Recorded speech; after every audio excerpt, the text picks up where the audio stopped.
கருட புராணம் செய்திகளுக்காக காளிராஜ். சாத்தூரில் தமிழக காங்கிரஸ் தலைவராக மாணிக்கம் தாகூர் பதவியேற்றதை கொண்டாடிய சாத்தூர் நகர காங்கிரஸ் கட்சியினர், தமிழக காங்கிரஸ் கட்சி தலைவருக்கும் அவரை தேர்ந்தெடுத்த இந்திய தேசிய காங்கிரஸ் கட்சி தலைவருக்கும் பாலபிஷேகம் நடத்திய காங்கிரஸ் கட்சியினர்.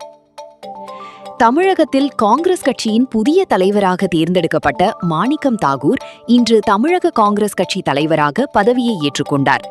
இதனை கொண்டாடும் விதமாக விருதுநகர் மாவட்டம் சாத்தூர் பகுதியில் சாத்தூர் நகர காங்கிரஸ் கட்சி சார்பில் விருதுநகர் மாவட்ட பொதுச் செயலாளர் ஜோதி நிவாஸ் மற்றும் சாத்தூர் நகர காங்கிரஸ் தலைவர் ஐயப்பன் தலைமையில் நகர காங்கிரஸ் கட்சியினர், வட்டார காங்கிரஸ் கட்சி நிர்வாகிகள், மகிழா காங்கிரஸ் மற்றும் இளைஞர் காங்கிரஸ் நிர்வாகி என பலர் கலந்து கொண்டு இந்திய தேசிய காங்கிரஸ் கட்சியின் இளம் தலைவர் ராகுல் காந்தி மற்றும் தமிழக காங்கிரஸ் கட்சி புதிய தலைவர் மாணிக்கம் தாகூர் ஆகிய இருவரின் உருவப்படத்திற்கு பாலாபிஷேகம் நடத்தி கொண்டாடினர்.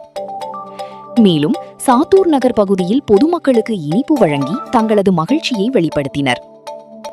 நகர் பகுதியில் செல்லும் வாகனங்களிலும் போக்குவரத்து பயணிகளுக்கும் இனிப்பு வழங்கி கொண்டாடிய காங்கிரஸ் கட்சியினர் பட்டாசு வெடித்தும் தங்களது மகிழ்ச்சியை வெளிப்படுத்தினர்.